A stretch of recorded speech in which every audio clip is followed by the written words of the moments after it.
Good afternoon, good morning, good evening, wherever you are in the world, tuning into another podcast episode on Solving the People Puzzle, where I, your host, Francois, founder and CEO here at Wamley, have insightful conversations with industry leaders. Today is a particularly exciting milestone for us here at Wamley. It is our first in-person recording in the studio in our new offices. Themba, congratulations, welcome. No pressure. It's amazing to have you here. Thank you so much for being here. Good to be here. You and I met at the previous Wamley dinner, the HR Roundtable. What an amazing evening. No, it was awesome. But you have to do something about these drives, Francois. Driving from Joburg to here, we'll get the Gautrain bus to pick you up next time. That's awesome. But can I have my name up in lights, like all of it. They do in the movies. Name, logo. Themba Express. Oh, nice. Only. The Themba Express. Yes. Themba, before we get into it, the podcast Solving the People Puzzle is all around giving back to the HR community. Yep. So our listeners are predominantly HR, and they tune in every week to gain some insight, practical tips, tools, techniques around what to do in the world of solving the people puzzle, because people are so nuanced, they're so layered, they're so complex. And I'm so excited to have you here and speak today around organizational effectiveness. But before we dive into the topic, I'd love for you to introduce yourself to the audience.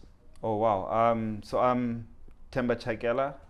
When I'm not fighting crime at night as Batman, I'm the people guy at a company called BlueSky. Yes. We're a cloud native business, and I know a lot of people talk about cloud natives. I live with them. They're an acquired taste, but I've been in the people space for pretty much most of my career. And did a short stint in hardcore FMCG as a graduate trainee with a big wholesale retailer, but they decided to do the first SAP implementation in Africa. Oh, wow. In the early 2000s, and they didn't know what to do with us kids, so we became Project Cannon Fodder, and we were the ones creating articles on the system and loading products so that when you scan it, it says Chucky dog food. I got a warning for that one. It was really EPOL. But we got introduced to ERP at the coalface, and a couple of years later, 20 years later, all the kids from that cohort are now fully in tech, directors in consulting companies, hardcore Amazing. developers. Amazing. I wasn't technically inclined. Numbers remain a constant development area, which makes KPI Continuous improvement. Yeah, it makes KPI conversations really easy, right? Because and that budgeting. thing we said I'd get better at last year, can we add it to next year also? And copy paste forever forward. But I started looking at the people side of this tech stuff. And the project managers would project manage, and the techies would get the thing to do what the thing needs to do. But in every instance and at every turn, a human being needed to press a couple of buttons to make the magic happen. Yes. And I started thinking about getting them invested early in the process and looking forward to the new world of work, and maybe we need to give them some training and doing training manuals and all of that stuff. And eventually I went on to InfoSeek, I think it was at the time, the most popular search engine back then. Which I do not recall ever using. Yahoo. That's my age audience. Yahoo, InfoSeek. Google. Okay. So you have never made like the internet scream with pain when you tried to dial up to the 56. The other day I heard you would do that and there's a sound that goes off. Yeah. And it was No, never. That's us fighting back at the Matrix. But this change management people thing started coming up a lot, and I realized that, hey, that's what I've been doing. So did change management proper, so organizational change management, not change control, because that's something else. Yes. The techies helped me understand that. In fact, I ended up at a client, and when I handed in my first invoice, like, but how can we pay you? You're not ITIL certified. And I'm like, what's ITIL? It's like, well, if you're a change control practitioner, you need ITIL. I'm like, no, I'm a change management practitioner. I do people stuff. And they're like, really? So what is it that you do? Well, for the last month in your business, I've been doing the following things. If you need that other thing, I'm not it. Yes. You can cut the contract, or if you've seen some value in the things that I've done, that's then maybe we can have a conversation about me staying. And then I ended up being at that client for 3 years, which was really, really awesome. But so I always focused on this people side of projects and of business. I unfortunately don't find it complicated. It comes fairly easy to me. It's complex, yes, but it's not difficult. You yes. just need to apply yourself and think it through, and maybe be wired in a certain way. I want to say something that I love that you differentiate between complicated and complex, because I often see, especially when people and tech are together, we tend to overcomplicate a world that is inevitably complex. And the complexity will just carry on and continue to grow, especially with more AI and ML coming. But the complicated, that's the issue. Yeah. So I mean, if you can untease that quite quickly, and I'm glad not everybody can, because then I wouldn't have a job. Yes. Then it becomes just thinking about certain things, and I've been fortunate in the latter part of my career to have been the outlier in tech businesses. So hardware, software, code, those are the businesses I've worked in, and the thing they understand the least is wetware, emotionware, and headware. So I've been allowed to be selfishly the people person in businesses that largely appreciate it as a bit of a esoteric, mystical art, and you just leave it to those guys. They'll sort out that person's emotions. We will fix the lines of code. And I think that's what a lot of HR professionals look for. And when they find it, it's usually the environments where they thrive. Yes. Because nobody tries to interfere with the CFO. No. Right? Like he's you. Yeah, you're the master of your domain. There you go. We trust you. We don't really understand what you do, but we're really happy that you kept provisions for those things in case that thing happens. Thanks for our salaries. Yeah. Correct. Right? Yeah. But I think in the human space, I think there's this thing where people go, it's not that hard, so I can also be an expert. Yeah. And then they say things like, why don't you just talk to him? And I'm like, well, what do you want to say and how do you want to deal with it? So it's complex. It is. Tech people, being an expert, we hear these words: change management, org effectiveness. I read on your LinkedIn that you have this aspiration to be recognized as someone who is deeply interested in organizational effectiveness. And I can imagine anybody in the audience listening to the pod, you've heard the term org effectiveness, right? But what does that mean to you? Yeah. So in the business where I had the most fun, we didn't have an HR department for the first 6 years. Okay. For two reasons. Back in the distant past of the early 2000s, I think HR had a really, really poor brand perception. I think some of that still bleeds through today.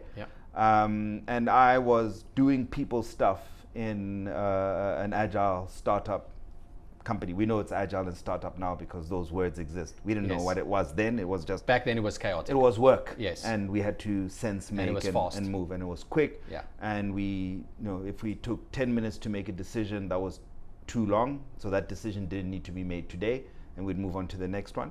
But I started looking at people stuff. Like, guys, we need to maybe have job descriptions that speak, that help people understand what the minimum expectation of them is. But let's not do a 10-page job spec. Like, let's make it half a page. Yes. And like really impactful. And so I started poking my nose in these areas and actually applying a lot of the change management stuff I was doing in consulting internally. And I get called into my boss's office and he goes, Themba, I hear about this pink, fluffy mumbo jumbo stuff you're doing. I'm thinking, I'm getting fired on a Friday, but payday was yesterday, so I'm good for like at least another month. So I'm like, Paulo, what are you saying here? Am I, am I being relieved of my duties? He goes, no, I want you to do it for the other companies in the business because I think we need that stuff. But I don't know what it is. Yes. But it seems to be working in this division, so let's spread the love. Out. So I said, look, so you calling me, am I your HR manager? He's like, I don't care what you call yourself. Just go and do it. Don't stop doing what you were doing. Yes. Just because you now have a fancy title. Yes. So I didn't call myself anything I want to say something on that. So, specifically job profiles, right? I was in a conversation the other day where we were questioning the validity and the usefulness of a traditional job profile. Yeah. And then I hear you say, well, way back then, you wanted to make it shorter and you wanted to make it more impactful and you wanted to make it more dynamic. Yeah. And I resonate with that because if it's just a document lying around, gathering dust, not really impacting the rest of the talent life cycle and definitely not having an impact on org effectiveness, what's the point? Yeah, so I mean, my first two, I mean, usually you have, I haven't looked at a traditional job profile in so I can give long. it to you. There's the people side and the job side. Purpose, objectives, knowledge, skills, qualification, experience, behavioral competencies. Okay, cool, great. So I haven't done that. That's in a long dusty time. one. Thank God. That doesn't really get used. So we start with value. Yeah. To business to client. Wow. Then we go impact. Yeah. Then we go the things we think you need to make that impact, to create that value. And brilliant. Does the shoe fit? Okay, run around in it for a bit. And if it doesn't fit, you can bring it back. We'll give you another shoe. We'll clean it and for the next wear, but maybe there's another shoe for you. Yes. So maybe because I wasn't steeped in traditional HR, despite the HR honors, which I've only recently started using that academic side of my skill set. But sorry, I interrupted you. Yeah. We were on our way to org effectiveness definition. We are. Yeah. So literally my entry into org effectiveness was after a while of doing this people stuff. I said, well, what am I really doing? Yes. Mobilizing the people assets, not resources, of the organization to align and amplify the organizational objectives. Yes. In the most effective way possible. There's the one-liner. And then the following year I added org effectiveness exec to my job title. And it was like, what is OE? And then I'd have to explain, and they're like, oh, we get it. I want to paraphrase, tell me if I got that right. Yeah. How do you mobilize your people to deliver on the strategy of the business? Yeah. And create effectiveness? Yeah, in the most efficient way possible, because if you're not being efficient in doing that, correct, you are probably either creating or suffering from dragon friction that's unnecessary. So you need to be effective and efficient in order to get the impact that you want. And I can imagine there are some key challenges organizations face in trying to do this, right? The first that comes to mind is, do you know what your strategy is? Yeah. Do you have the right people? If yes to both, how to mobilize them? Yeah, so I mean, it is tough, and it's something that you have to work at. So that's the other thing. So HR people are usually the ones that spread themselves the thinnest because they're trying to be helpful to everyone. Yes, man. There is some value in being myopically and selfishly focused on the people side of the business, in the same way your CFO is. Correct. On the finance side. Correct. Right? Because that's what it is. So you need to sit down and go, okay, we are shooting at the moon. What does that mean from a people perspective? What do I need to put in place to allow us to do that at the optimal cost, in the quickest time, the most efficiency? So now I'm thinking a little bit for my CFO and my COO, and I expect them to actually do the same. Yeah. Because if the CFO is doing straight line calculations based on 40-hour work weeks, then we'll get to the moon tomorrow. Correct. But he didn't factor in load shedding level 7.5. I would be back to 6 this morning. We were on 7.5. We got put back on an hour after the normal schedule, which is not quite level 8, but 7.5. Yeah, so one of my neighbors like, it's level 7.5, guys. Like, get used to it.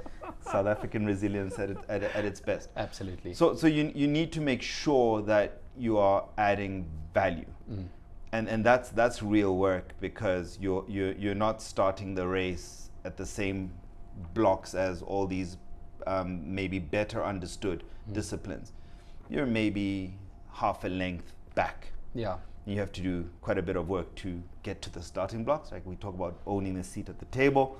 Like why does HR have to like fight for a seat, and who's sitting in the other seats, and how did they get there automatically, and why can't we, right? So you have to do some work to get there. And then once you're there, you go, what am I doing to move this business forward in a way that these other roles can't, or these other assets can't? Yeah. You know, and I think Formula One does it really well. They build really, really great cars, but somebody has to bring in a really, really great driver. And look at that pit stop changing those tires. Yeah. That is OE. Yeah. Or driver efficiency. Yeah. Yeah. And again, a pit stop, like if I'm Lewis Hamilton and I have to, after the wonderful pit stop, I have to get out to make my own pit stop. Yes. Then we might as well not have done a quick pit stop. Correct. Right? So tying all of those people things together, and they often daisy chain. You know, how can you be effective at the office if you're not happy at home?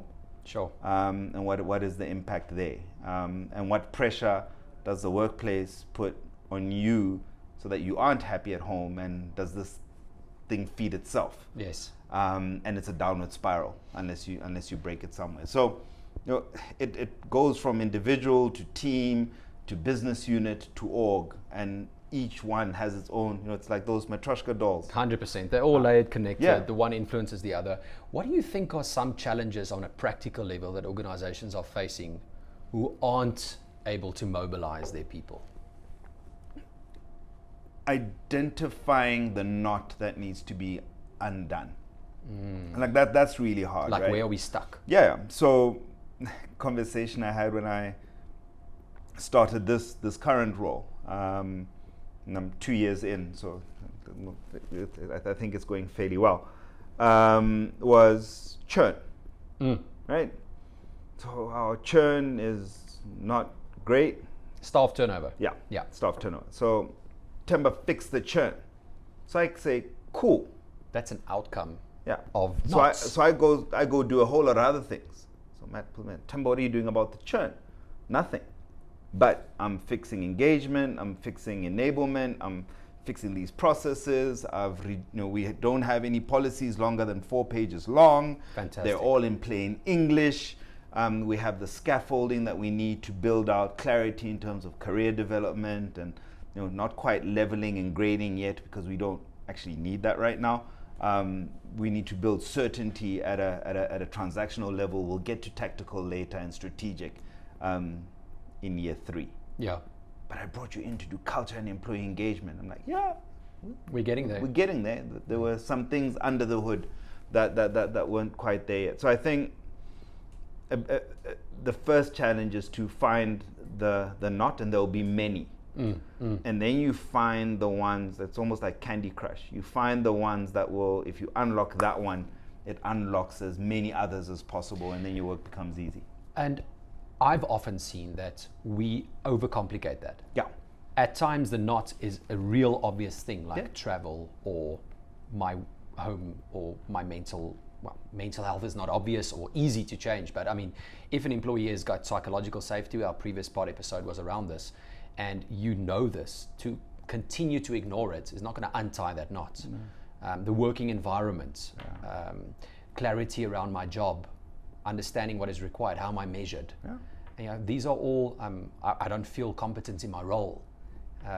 It's quite not easy to solve necessarily, but they're in front of you. Address them, speak about them. Yeah, and it's a bit like, you have to understand lead and lag factors. Again, I'm going to talk in lots of analogies, so if I triple or quadruple down on them, No, it's all good. my apologies. Churn is driving your car looking in the rearview mirror. You can get to Joburg from Cape Town driving in reverse using your rear view, but it's really uncomfortable and Slow. not just dangerous to you, but to other drivers as well. Yeah. So you apply K53, right? 80% of your time is you're facing forward, going where you're going. Yeah. But you are checking rear view, side, That awareness. dial, boom, boom, boom, all the time, and making those course corrections. Sometimes we see an accident in our side mirror and we focus so hard on it, and what happens when you look right when you're driving? Your car veers right, and you don't even notice. And then if you look too long there, you miss the journey. And I think that's what we sometimes get stuck in HR, because there's cool problems. And there's so much going on. Yeah, and you can spend ages solving one thing, and focusing on it and getting it right. But by the time you fixed your churn, something else has fallen to pieces. People are going, but you focus so much time on the people that are leaving. What about us that are here? Yeah. And they're right.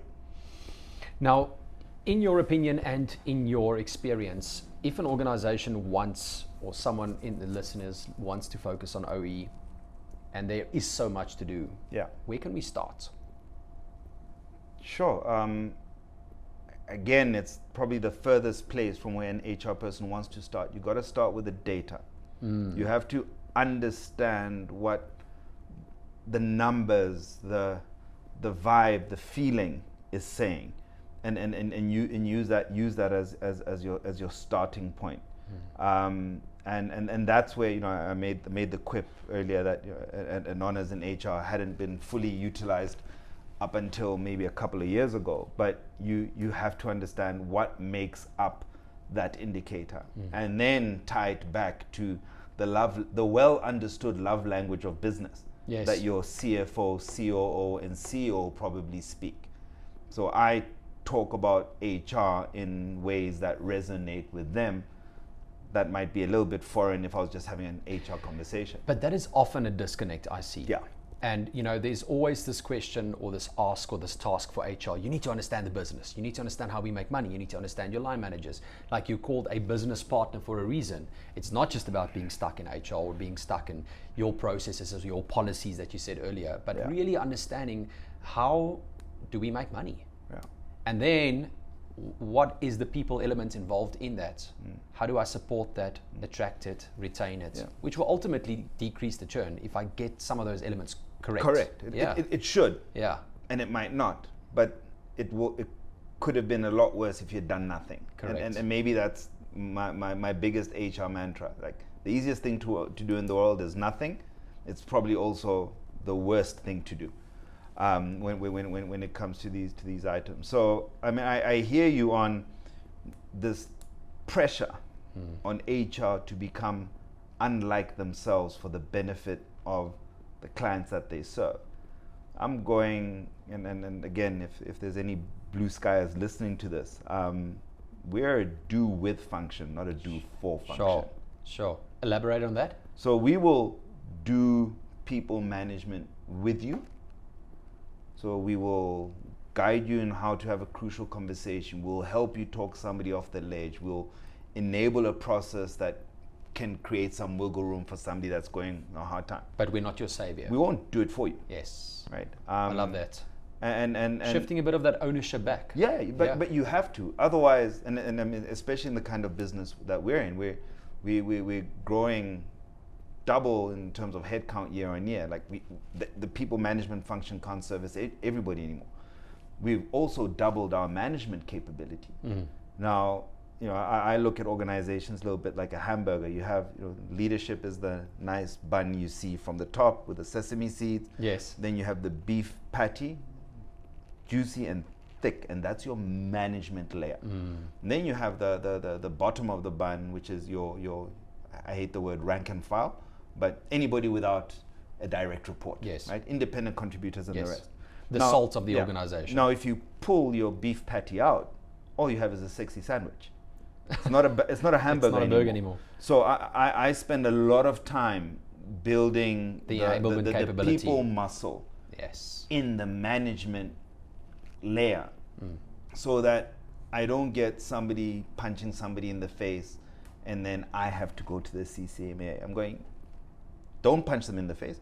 But if you do, understand that we're going to the CCMA together. Yes. And the commissioner is going to be addressing you. Yeah. I'll be sitting there to keep you out of jail and make sure that you don't say anything that offends the commissioner, because that would be the next. I want to do that. So maybe you want to resolve this way.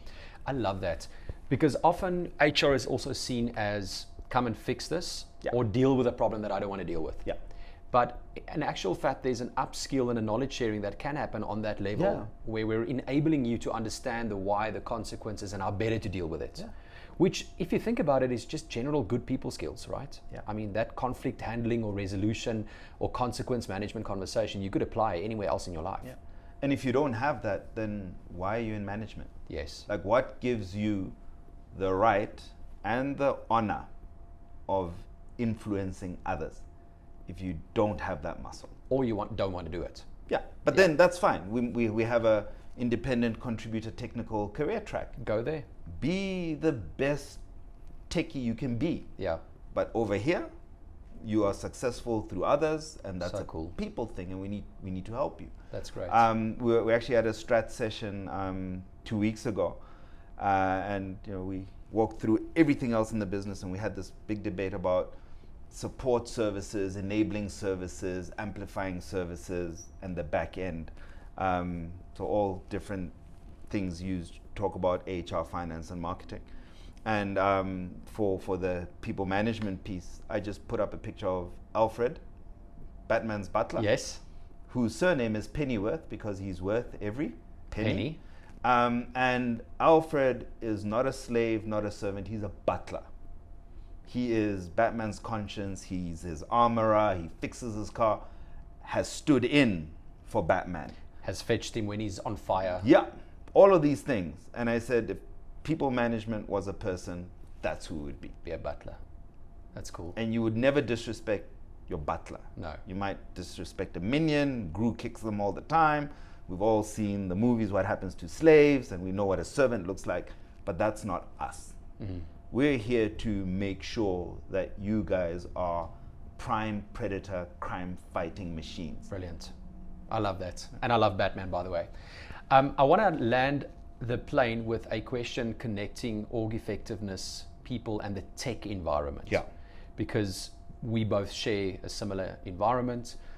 It's people, it's tech, the world. I mean, I was in a conversation earlier today where this person said they don't actually care about the vertical. They believe that all businesses in the future will be tech.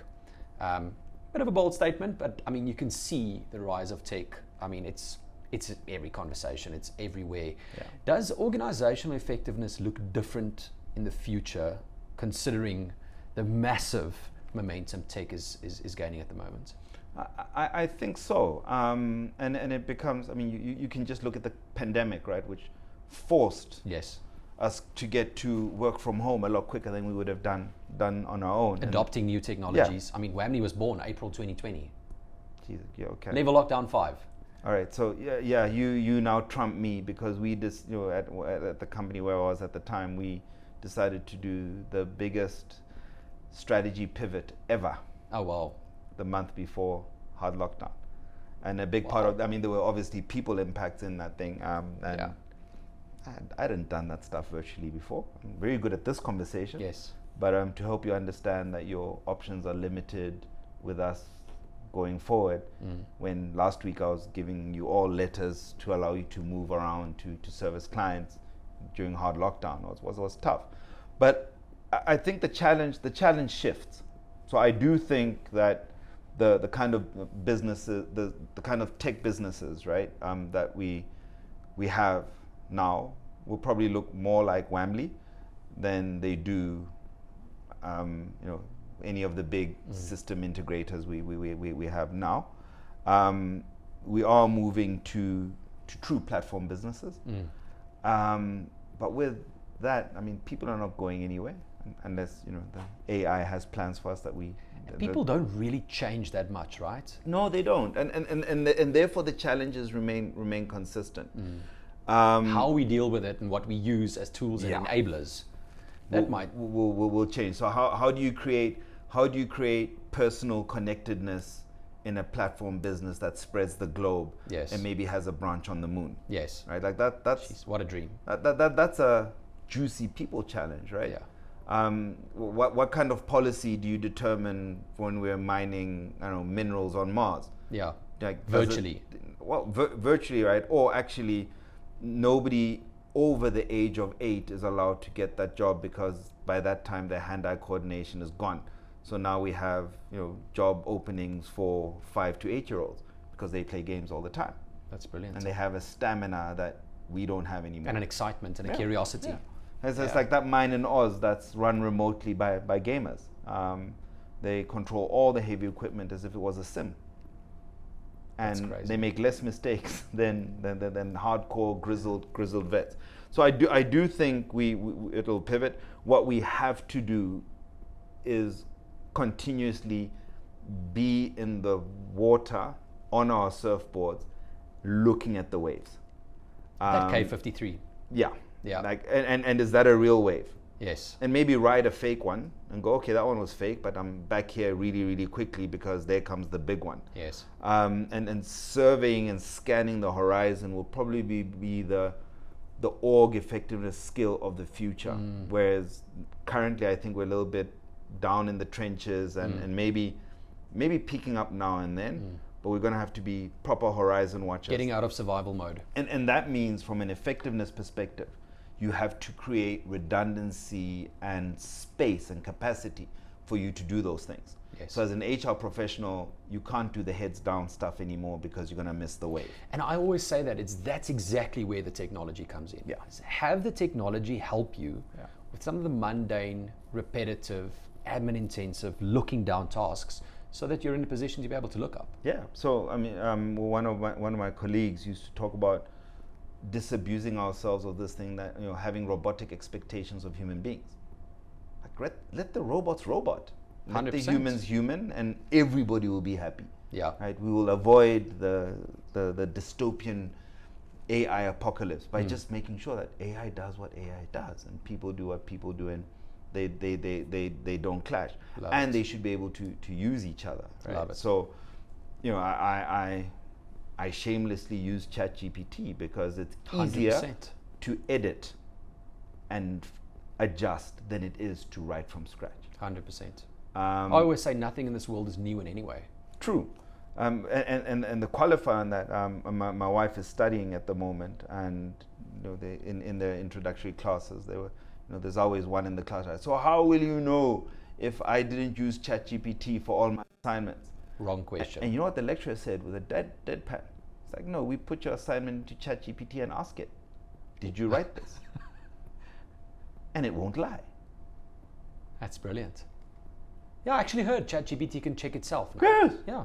Like, just so imagine taking an assignment, punching it in and going, so ChatGPT, did Francois come up this, but with it? And it goes, well, there's evidence of this and evidence of that, and boom, boom, boom, boom, boom. But the thought, Yes. there's original thought The here. golden thread. Yeah. Like, Or the conclusion. Yeah. Closing thoughts to the audience. Aspiring careers, want to go into OE. Feels fluffy, it feels weird, it feels daunting, it feels overwhelming. 1 or 2 comments. So daunting, overwhelming, like run towards that thing, Yes, right? expect it. Yeah. Yeah. And pull out your sword and raise your shield and go slay that dragon. The easiest place to start is where you are. So I mean, even at the dinner table the other night, I mean, there were what, 20 of us? Yeah. Every single person around that table started in this field differently. Yes. So low barriers to entry, multiple ways to get in, whether it's on the back of an SAP implementation with an organization that doesn't know what to do with these kids that finished a graduate program that was supposed to last 3 years in 1 year. That's, just start from where you are, but you can't learn passion. Like, if you're not passionate about the fact that, like, for me, every answer is people. Love it. Just like my CFO's answer is money, and just like my chief ops officer is efficiency and process.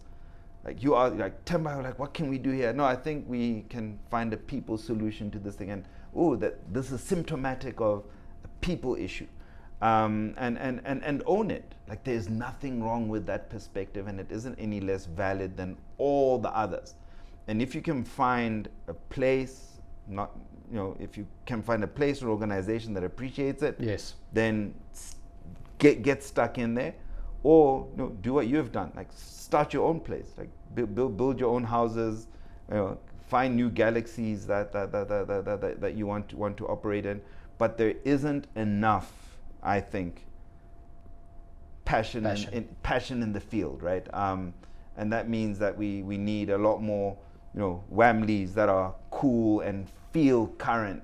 And we do need the institutions of old too, because they keep us honest. Yes. And you have to nod your hat to things that have worked previously.